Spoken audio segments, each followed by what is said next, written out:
Is Martin Harris known for girth? This isn't something I know. Well, about. he's an older fellow than Oliver Cowdery. Oliver Cowdery is young. He's Joseph Smith's age, and Martin Harris is middle-aged. He has a mortgage.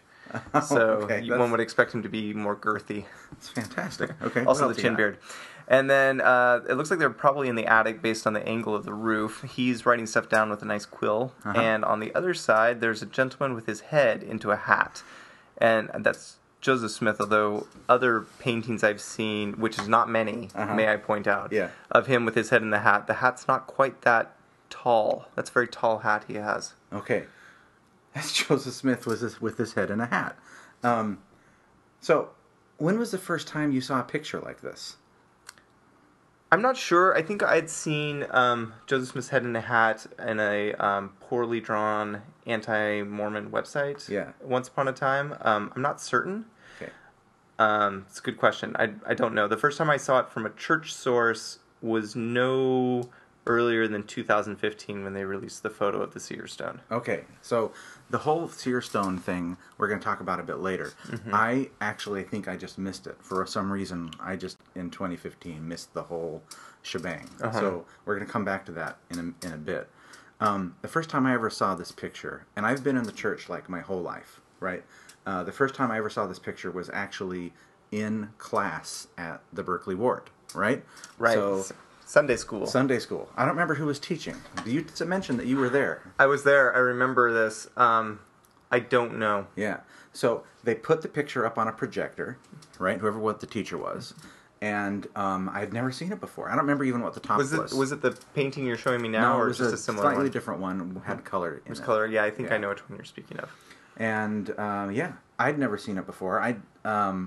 And then someone in the audience, they commented that they never expected to see a picture of Joseph Smith. I also remember that comment. Yeah. That was the comment. You were talking about this, and I didn't remember it, but that comment is what triggered my memory, because I remember someone saying that. Yeah. So the question is, I don't think we're going to debate whether or not this is an accurate portrayal of what happened when Joseph translated various scriptures. You can talk about which scriptures he translated this way, right? Right. Which is interesting. That is interesting. But I don't know that we need to really debate the authenticity of this. This seems he definitely stuck his head in the hat. He definitely stuck his head in the hat. There are plenty of contemporary sources. What was you looking at? Well, that's a metaphysical question. Okay. I mean, literally, if he was trying to seal his head off to not allow any light in, so physically speaking, he's not looking at anything. Okay. If he's successfully sealed off light, he can't see anything. So whatever he's seen is not, quote unquote real. Mm-hmm. It's not the stone. Yeah. It's something else. Okay. So the question isn't that this happened, but why don't we talk about it in the church? It's not very glamorous, for one thing. I mean, I remember as a kid seeing paintings of what the Urim and Thummim probably looked like, because Joseph Smith tried wearing that. I guess he had found it uncomfortable or something, but with the breastplate and like wire metal something or others coming out with rocks in front of his eyeballs, they're James Dean cool. Kind of thin rocks, right? Yeah. And that looks ridiculous. It does. But at least you get to see his face. It's bad hero worship to hide the hero's face. That's a good point. I hadn't thought of that. Which is why not many heroes wear glasses. That's true. Yeah. Or they take them off when they pull out the cape. Yeah, when they're being awesome. That's right. All right. Well, I've got another picture here. Okay. This one might be more familiar to you. I don't know if I've seen that exact one, but I've seen ones very, very similar to this one. So in this one, there's a cloth. How is that draped across the? Oh, it's two separate tables they have here. Two separate tables. They look like school desks. They each have a kerosene lamp. Although, were they using kerosene in 1829? All the shows show kerosene. Yeah. Well, yeah. I mean, it makes sense.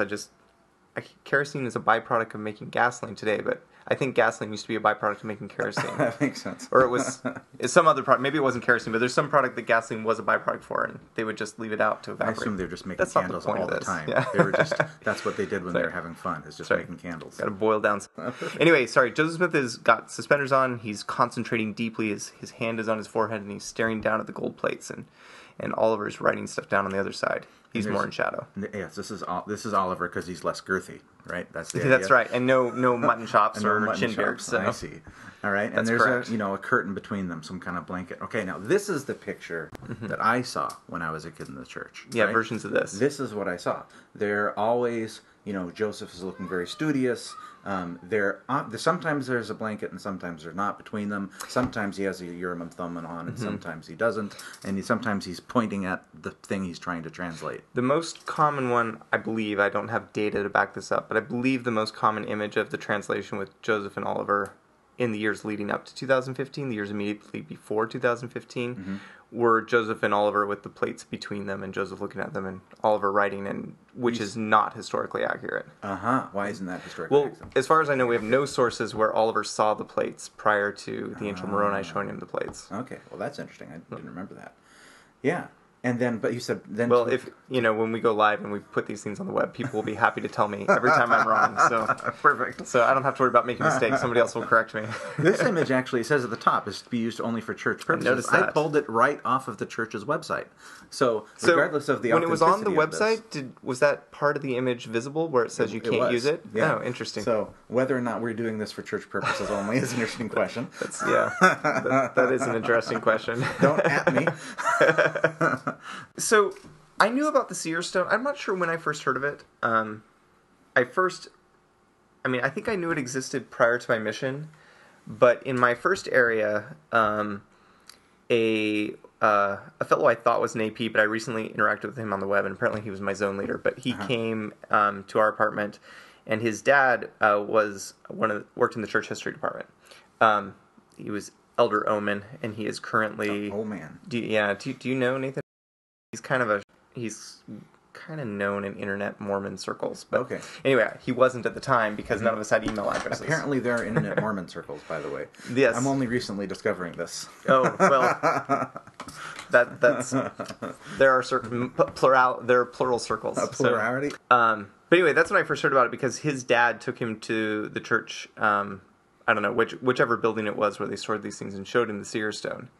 And from that point... Wait, showed him to him? Yeah, his dad took him in and showed him the Seer stone when he was a kid. Right, because it's under lock and key somewhere, right? So not just anybody could see it, and I'd always wanted to see it from that point.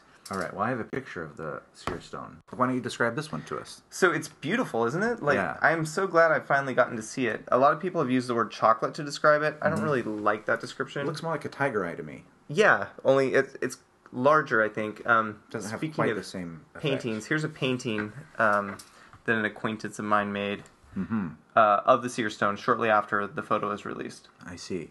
So in 2015, the church released these documents, right? It was the original manuscript of the Book of Mormon, right? Right. I think it was the first print, first or second. I didn't look this up, but it was also, I think, manuscript. coincident with the Joseph Smith papers release that was related to translation. That's right. I believe that's right. Right, and then the egg-like small tiger eye chocolate. Yes. Right, which sounds it like is a breakfast such a beautiful cereal. stone. Like, no wonder he kept it when he found it. Right. I would have kept it too. Look, it looks polished. Yes. Is there any information about that? Did they actually? Not that I know of. Did Joseph spend time polishing it? I don't know. Did he find it? Maybe translation is naturally polishing.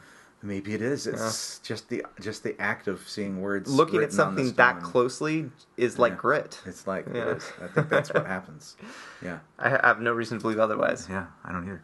So it's gorgeous and smooth. Yes, it is. All right. So Joseph Smith was with his face in a hat. Yes. This is what really happened. So he sat there. At least I believe for the majority of the translation, not all of it. Of the Book of Mormon, I believe. Should have looked this up, I guess. But he also did it, I'm pretty sure, when he was translating the Bible. Maybe exclusively with the Bible. I don't know if you know that. I didn't look this up. Well, it seems kind of unclear. I think there's plenty of information out there on various websites. Sure. About how he used it and on what. The question is why? Why? Okay, so here's the quote that I have. So in... Oh, that's the one I was thinking of. Oh, that's the one. Is that D. Parsons? Who... Oh, it doesn't. The author name's on the side. It doesn't matter. Yeah. There's other Some pictures guy. of Oliver Might be Cowdery Greg and Olson. Joseph Smith. This is the Ensign article that came out with. Oh, okay. And we're going to include a link to this. This is Joseph the Seer. That's the one I'm on online, but yours is the PDF, which is much better. PDF. It has the pictures. Mine does not have the pictures. And it's nice and large. And you can see the printer's manuscript and everything, right? So that came out. And then on FairMormon.org, there is a quote from President Nelson. Oh, let's hear it. Incidentally, it was Del Parson who, I was close with the name, Del Parson who painted the one I was talking about before that it's historically nonsense. Uh-huh. And Casey Jack Smith is the guy who painted the Seer stone shortly after. You notice none it of was these released. none of these pictures in the Ensign article have his face in a hat. Oh, wait, I thought this was you said this was the one. This is the 2015. Oh, you're right. Are there no hats? Oh, this is one of the ridiculous. I had this book, this one with Joseph Smith wearing the Urim Thummim. It's very silly. Mm-hmm. And there's one with the blanket stretched between them, right? Yes. It's a beautiful stone. We should have been showing it off all this time. Although we don't like being... We've gone through this stage where it was important to us to be weird, then we wanted to not be weird, so things like the Seer stone disappear. And I think it's kind of coming back, right? I think we don't President mind. Nelson really wants us to be weird again. Although I don't know that getting rid of the word Mormon is definitely pushing us that way. Mm-hmm. But here's the quote. Otherwise. So this was from, this is from President Nelson, and in a 1993 talk, and he's quoting David Rittner. And he said, Joseph Smith would put the Seer stone into a hat and put his face in the hat, drawing it closely around his face to exclude light, and in the darkness the spiritual light would shine, a piece of something resembling parchment would appear, and on that appeared the writing. One character at a time would appear, and under it was the interpretation in English, and he would read it off. So, as far as I'm concerned, it's doctrine, right? Well, I mean, David Whitmer's as good a witness as we have. Literally. Right? I mean, yeah, he's in the book. We're supposed to trust him. I mean, even though he left the church, he never backed down on any of this stuff. Right. He seems like an okay guy. I find this topic incredibly interesting because I feel like at the heart of being LDS, Latter-day Saint, member of the church, Mormon, is this underlying strange story, right? Of the golden Bible. This is pretty key. This is our Iliad, right? Yeah, right. It's the Golden Bible. It's Palmyra. It's Brigham Young. It's the trek across the plains, and at the heart of it is this magic, right? Yeah. Where did the book come from? Where did the book come from, and what actually happened? So I just find it fascinating that we just didn't talk about it. So why didn't we talk about it?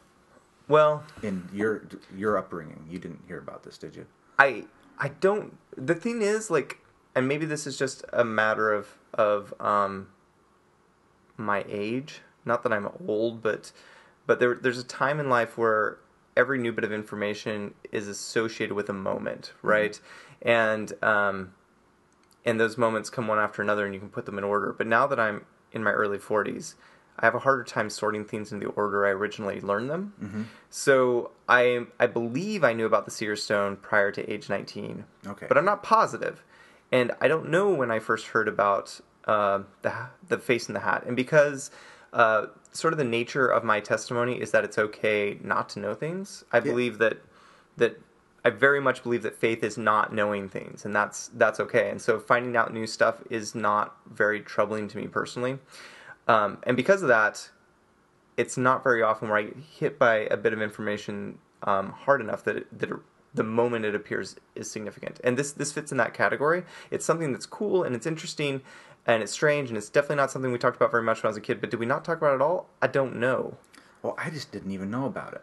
So that's kind of why I want to talk to you about this particular topic, because I've never heard of it. Well, can I tell you a cool story I bet you haven't heard? Yeah, go ahead. Tell me a cool story. So Joseph F. Smith, he's like, I believe he's 16 when he gets sent on his mission to Hawaii. Okay. And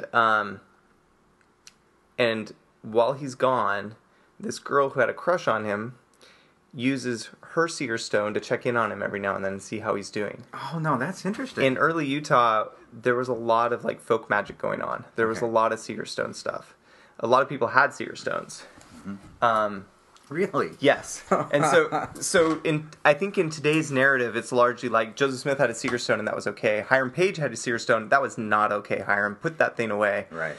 And those are the only 2 seer stones that ever were, and it's not true. The problem in Doctrine and Covenants seems to be that Hiram Page was receiving revelations for the church. Oh, he got yelled at in the Doctrine and Covenants. But if he'd just been getting revelations as to like when to plant his crops and which chapter to read next in his Bible study, I think it would have been fine.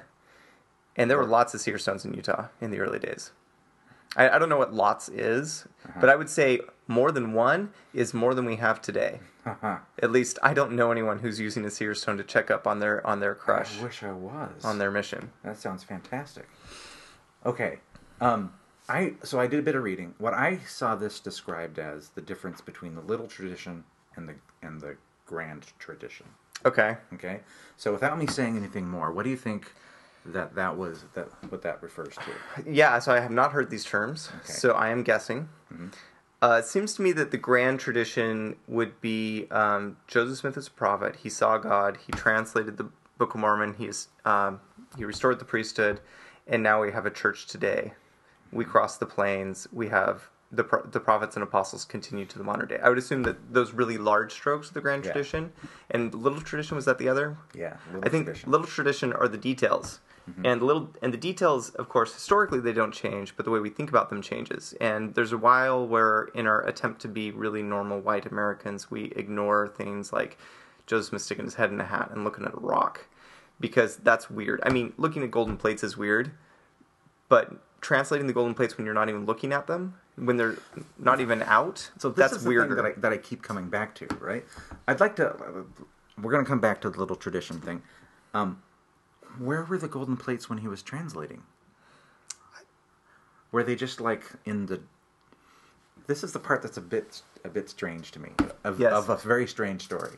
But this is the part that is the strange bit to me. I'm listening. Where are they?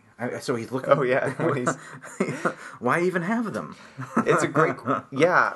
It's interesting. A lot of the early conversion stories... the Book of Mormon, I mean, Joseph Smith didn't send out Samuel, his brother, as the first missionary until there were Book of Mormons to carry with him. Okay. And you read a lot of the original conversion stories, and it seems like people are converted not so much by what the Book of Mormon says or by what Samuel Smith says, but by the fact that there is physical proof that Joseph Smith is different from other people who are claiming to have seen God and are preaching a gospel. Okay, he's got a golden plate. And here's the translation. Yeah. These are 2 physical items. And only one of them can I actually see and hold, but it exists. I always found that very compelling. It should be, right? It's so far outside normal experience that if it's not compelling, then either you're not taking the possibility of the story at all seriously, or you have a lot more wonderful things happening in your life than I do. Yeah, it's worth every now and then just thinking about it, right? There's angels involved, right? Visions and... Yeah. Okay, so Joseph has his face in his hat, and there's Oliver Cowdery or Martin Harris sitting there writing down what he writes down, and then the golden plates are where in this exchange?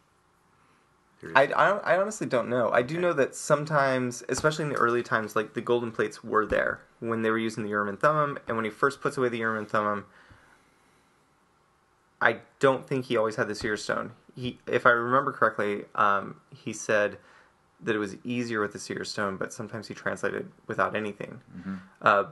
But I think those things came later. Like he started, there was a learning curve there, right? Yeah, so some kind of prophetic learning curve. Sure. And at the end of the day, he says that he's put away all these things. Now he's just a prophet. Right. Like when he starts giving the revelations and the Doctrine and Covenants, right? At this point, there's no stones, from what I understand. Correct me if I'm wrong. I think there are exceptions. I think the stone was used sometimes, but I think most of them just came. At this point now, he's got it, right? Yes. Whatever it means to have leveled up as a prophet, I think that's correct. He's definitely leveled up. That's like it later in his life, right? Mm-hmm. So, okay, yeah. So little tradition versus great tradition. So the way I heard it described, so there's an article here, and I can quote the article. It's cited by FairMormon, and that's what they use. They say the idea is that at some point in the church, all we wanted was the great tradition, right? And we wanted to just kind of reject these roots, to not think about them, and we didn't preserve this tradition about this rock. It's true. I'm glad it still existed. This rock exists, right? There's a photo of it. Right. Now we have photographic evidence. Okay, where is the rock now? It's still in Salt Lake, and you still can't Lake? see it. Was it on display for a little while when they first... I don't think it's ever been on display. I don't think it was on display. I think all we have is the photo. I believe that's correct. And I read an article about the photographer, but I don't remember the details of what... It was very bunny suit-like. What does that mean? Oh, like you know, in a chip fab factory where you have to put on all the fancy clothes before, like, it wasn't quite. You didn't actually wear a real bunny suit. I was going to say, because that would make the proceedings like awesome. Yeah, it's like just come hopping out in a bunny suit. Yeah, a little stone with a little egg. All right, that's our new Easter tradition. That's right. That's a great idea. We need to hide chocolate eggs that are like discolored. Yeah. You leave them out in the sun and then freeze them so that they have that coloration, and we'll go hide them outside for the Berkeley the Easter thing, and we'll go find the seer stones, kids. That's a really fun idea. Made of chocolate. It'll be great. Okay. I'm sure the church will be delighted when they hear about that. Photos not to be used for anything other than church purposes. Yeah, so at what point are they going to put this in the... Oh, you wanted to see this other picture here. Emma as scribe. Yeah, right. So this is another picture I haven't seen that photo before. on the FairMormon website. Or it's not a photo. I mean, it's a photo of a painting. So Emma as Scribe by Robert T. Pack. And this one I think is just lovely. I really like this photo. So what do you see?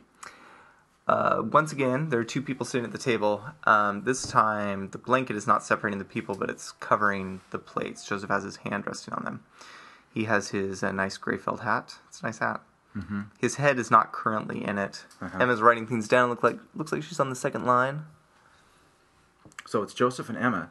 And the thing I like about this is it kind of resolves that earlier comment, right? Where is the Book of Mormon and all this proceedings? It's there. It's under a blanket. Mm-hmm. He's got it next to him. He's got his hand on it. And did Emma really assist in some of the translation? Do you know about this? I don't know. If it's, I mean, you would think FairMormon wouldn't put this on the page unless you would think they would do a better job than that. It really is a great article on FairMormon. Let's talk a bit about FairMormon. Okay. Just if we're going to use it as a source, I think maybe we should talk a little bit about it. Have you? It's been around for a while now, right? A while, yeah. I don't know exactly how long, but a while. All right. Sure. This is their main webpage, fairmormon.org, and if you click on, it used to only be the wiki. It used to only be a wiki, and now they have conferences. What do I click on? Click on the about, and I'll show you. I'll show you what they say about themselves, right? So the idea behind it is that it's 1997, not church sponsored at all, right? We're not sponsored by them. No. What they do is it's just a bunch of folks. Most I think are Mormon, but there are some that aren't, and they just write articles, and it's called an apologetic website. Right.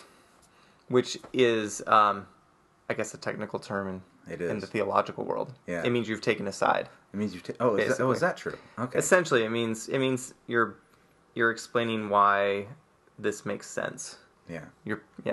I mean, I guess you could do apologetics for a religion you don't believe in, but it's sympathetic. There are similar websites. If you Google Joseph Smith hat, right, you will find immediately lots of websites, and some of them are just straight anti-Mormon. Is that one of the reasons why you think that we don't talk about this? Is because this is one of the things anti-Mormons have used for so much time? I think that's a stupid reason, because every time we let anti-Mormons have a bit of truth that we don't talk about, then it becomes a testimony destroyer. Okay. Do you think it's I think I'd agree with you that it's a stupid reason. Do you think it's a reason? I think it is. Yeah. Okay. I think it's been a reason for a long time.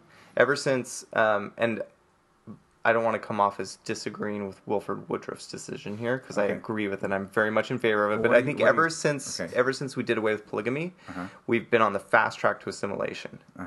And I think it was probably the right decision. Oh, polygamy for sure. I'm sure we can cover that in another episode, but I'm 100% in favor of the manifesto. However, I do think that it put us in a direction where, like, okay, anything that makes us stick out, let's get rid of it. And we rounded off so many edges and made ourselves so white bread pedestrian that when Mitt Romney runs for president, people are like, is he too white for America? And there was a time where the question of whether or not Mormons were even qualified as white was an outstanding question in scientific circles in America. Wait, what do you mean? Even qualified as? We ceased to be white there for a while. According to a scientist. We were a race. We became a race, and we fell out of whiteness. We never heard because of of polygamy had polluted us. Give me a second. I will find the book you must read if you want to know about this. Shopping. Let's shop for Mormonism, polygamy. Perfect. I'll find it by the end of our chat. Just as one detail, there was a scientist. I believe he was from New Orleans. Anyway, he later reported back to other scientists in New Orleans, and he came to Utah and saw that we had ceased to be white, that our skin was yellowing. This would be, this is pre-manifesto, so it's pre-Civil War. I don't know, like our skin was yellowing. Early 1850s, maybe, being baked by the hot Utah sun. Right. Wait, and well, the main thing was that being polygamous was polluting our gene pool. All that sharing of essence amongst multiple persons was ruining the race. They weren't very good scientists. No, there's not a lot of actual science going on. And also, if you look at editorial cartoons from the era, the Mormon polygamist with his long white beard was generally married to, like, a zillion women, and they were all of different races. So the children, therefore, were mixed, and therefore we were no longer white. Man. And we didn't like that. Like, Mormons wanted to be Americans, which is funny because we were in Utah because we left America. That's right. In fact, I remember learning not too long ago that if you go and you watch an old-timey or cartoon, and you see a couple of people with the going with their hands, like flexing their fingers, with the white gloves on, with the beard, and they're old and they've got the black hat. Those, and you'll see this caricature, right? And it's a bit weird. You never really think about it. Those are Mormons, right? Yeah. Those. That's what that, and it was understood. Right. It was part of the minstrel show. Like, the Mormons were there, just like the black characters and the Asian characters and the Jewish characters. We were just another joke. And we didn't like that, and we worked really hard, and then 100 years later, Mitt Romney's too white to be president. That's fascinating. So we worked really hard. So this is the adoption of the grand right, and tradition. I think a lot of my personal disappointments with the church and where we stand today is related to this. An example, and we're getting kind of far away from head in a hat, but the women of the church used to very commonly give blessings, for instance. Yeah. And sisters from around the church would keep writing letters to Salt Lake saying, is it okay that we're doing this? Is it okay that we're doing this? To the point where the First Presidency actually created a form letter that they could send back and said, yes, you can give blessings, your sisters, like, you've always done it, it's fine. But if you ask for permission too many times, eventually you'll find someone who says no. And that's when that became something that fell out. Because why? Well, because because women shouldn't have that kind of authority. That's not how other American churches do it. And so the things that made us more radical and peculiar and forward-thinking have fallen out of the church because we wanted to fit in. And now we're kind of behind culturally in a lot of ways. We haven't caught up. If we had kept moving in the direction Joseph Smith set us on, we would... Who knows where we would be. That's really interesting. Here it is. Religion of a Different Color and the Mormon Struggle for Whiteness by W. Paul Reeve. Religion of a Different Color. A lot of this stuff I was just saying is stolen from the presentation he gave and not from any actual knowledge I have.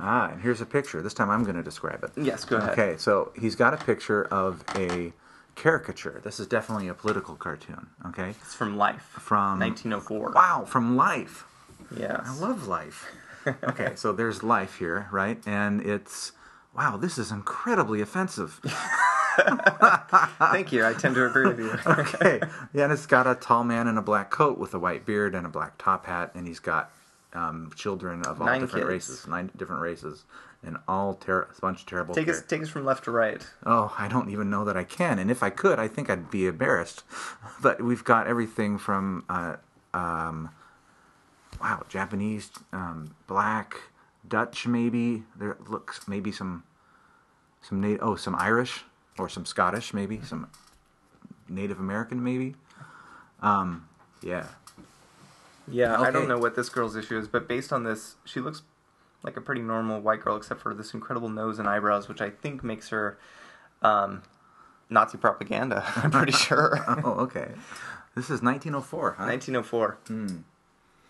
Yeah, you know, when I see this picture, I can really understand why people 100 years ago, 12 years ago or whatever, 14 years ago, why they wanted to distance themselves from as much of this as they could, right? Mm-hmm. Okay, so, people know us for this and that and the other thing, right? We're going to just stop talking about stones and magic, right? We're going to stop talking about these little old folksy traditions that everybody had. Let's hold on just to enough of it to make us different. We're going to keep no more than that. We're going to keep the golden plates. We're going to keep, but we're just going to back ourselves away from all this other stuff. And then now here we are, right? Where I feel like I'm rediscovering some of these things. And maybe there's so much to rediscover. Maybe it's just me, right? No, it's not. Absolutely. I mean, everything I told you in the last 5 minutes is something I've learned probably in the last 10 years, maybe a little longer than that. But it's now part of what I feel like it is to be a member of the Church of Jesus Christ of Latter-day Saints. We are a people where, for a long time, women gave blessings. Where, for a long time, we had weird little crazy traditions like Seer stones. And I'm not proposing we bring back Seer stones. Yeah. But, and actually, here's one. It sounds to me like this might be an experience you haven't had.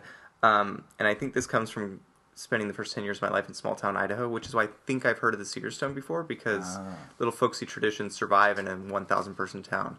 But my parents came home from a adult session of state conference once with instructions from the stake president. So this would be circa 84 maybe. Instructions from the stake president that wives should stand in with their husbands when they're giving father's blessings. Oh, that's nice. Because that's the way we do it. I have not met anyone else in my generation who had that experience. I do know some people today where the wife stands in on certain blessings, but to them it feels very radical and capturing something that's ancient. But for me, it's not that ancient because it happened when I was a kid. The stake president preached it from the pulpit. Wow, that's cool. All right, man, I'm into that. That's neat. That's really neat. Okay, so here we are. We've got all these old traditions, and so how do we take this information? Like, what do we do with this information? Do we start folding things like this into our lesson manuals, right? So, for example, maybe not so much. I feel like this is the kind of stuff that they could put into seminary, right? Right. Or they could put into institute class, right? You don't have to I mean, these kind of traditions are historical, right? They're historical, they're interesting, but they're not really relevant to your personal salvation, which is a phrase people like, right? But maybe they are. I think they sort of are. Okay. Like, I agree that they're not vital to my personal salvation, but I think if we were a church where women stood in blessings, if we were a church where women in the church in the temple didn't make a covenant not with God but only with their husband, like some of these things that, I mean, Joseph Smith and Brigham Young never wrote down the endowment because it was always supposed to be evolving. It was always supposed to be changing. And I think that if we had followed on the path Joseph Smith sent us on, I think that we would not have some of the issues we're having now with women feeling that the church is not fully for them, and we would have, instead of having one of the higher rates of people in their 20s falling out of church, we would have one of the lower rates.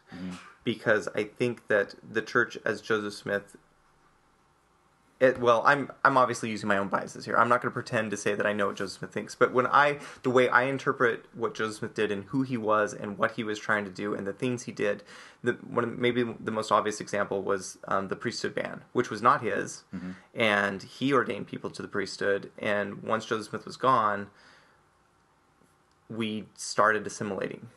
I'm not knocking Brigham Young or John Taylor. Or anyone else from that period. It was a difficult time, right? The army is marching on you. I don't blame them for the decisions they made. I wasn't there. They just got scattered. But nobody had the vision that Joseph Smith had. He was unique. And I like to think that if we were more purely acting in Joseph Smith's vision, some of the problems we have today would be less significant. So I feel like... let's return to specifically to about the Seer stone. Talking about the Seer stone and the hat, right? Yes. So I actually feel like that picture of the man with his face in his hat, I feel like it should be in. I mean, how far back do we go? It should be in manuals. Yeah. Right. Primary. Should you? I wasn't quite. It should be in primary, right? I think so. Yeah, because they have pictures in the the primary picture book of Joseph Smith and the plates. Like, just throw it in there. Just being exposed to it makes it maybe not. Well, it depends on how you define weird, I guess, but it means it's not surprising. I think details like that shouldn't be surprising. They should always be interesting, and maybe you start thinking about them in new ways, but you shouldn't be hearing about them for the first time. And it's such a great, it's literally an object lesson. Joseph Smith had these, so God started with what he knew, right? Okay, this is a guy, he's young, he's 11 years old, right? Right. And he knew about, he had this tradition, he had these seer stones. People would recruit him to try to find things with the stones. He already had all this. Let's build on it, and then later we can wean him off of it. So it's exactly like that. You start with what you have, and then you just build on it, and eventually you can leave. And I certainly believe in a God who works that way. Yeah, it just makes sense. It's a great story. I just think we should embrace it. I think so too. And in 8 hours and 15 minutes, I'm going to be at the Interstate Center meeting with the Institute director. And on the agenda, one of the items on the agenda is difficult topics and and how to deal with them in seminary. And one of the topics is Book of Mormon translation. What are you gonna say? I don't know. I mean, because I only teach half the days. I don't always know exactly what we're talking about with the kids because I'm only with them half the time. The way we schedule seminary in our ward. I do think that these things are important. I brought in the 3 different versions, or 4, depending on how you count, of the first vision to talk about, and the kids were like, "This again? We did this in Sunday school with Tony." So, which I thought was awesome that they already knew about it. I mean, I assumed the kids in our ward would know there was more than one version. I didn't know they would have already read them. Okay, I actually don't know about this. Oh, hey, you should talk to your son more. Okay, I think I will. Yeah, I think I made them into a nice looking PDF. I could send it to you. Okay, yeah, that'd be great. But the one we have in the Pearl of Great Price, I want to say, is the 3rd version that was put to paper, including a version that he started and never got very close to finishing. So there are, let me see if I remember correctly, there's the first version, the second unfinished version, the version we have in the Pearl of Great Price, and then 2 nearly identical versions that were written about the same time in to people. And so that's 5 actually, assuming I'm remembering correctly. What are there significant differences? Yes. There isn't always God and the Son. Sometimes it's just one person. Sometimes there are angels that show up. Sometimes the devil comes first. Sometimes he doesn't. Sometimes they're quite different.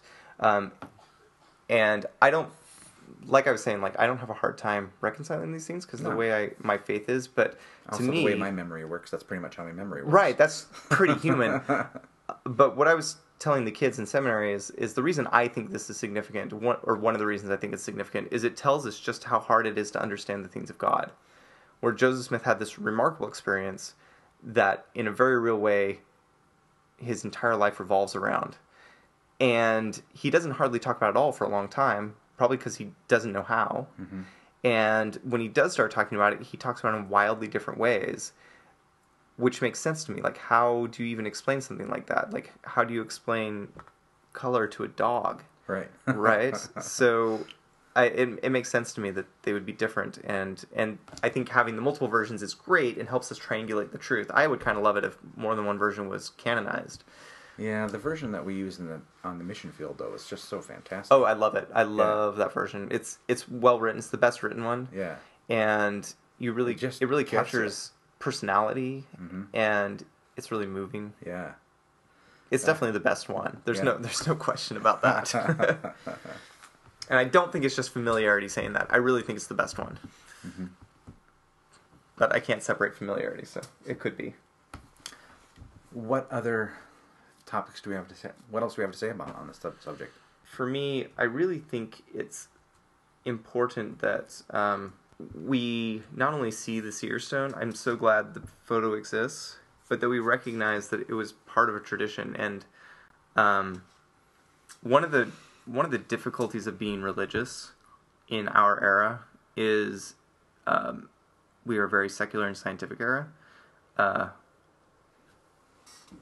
I think that sort of the natural, at least in my opinion, that this could be more my personality than and within the culture we live in, but I think my natural default is probably like more atheistic, and faith is a choice I make.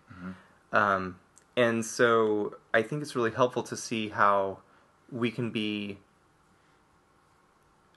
good members of the church and good saints and good believers in an age that is sort of naturally atheistic, just like it was possible to be good saints in an era that was inherently magical and believed in things that we think are ludicrous.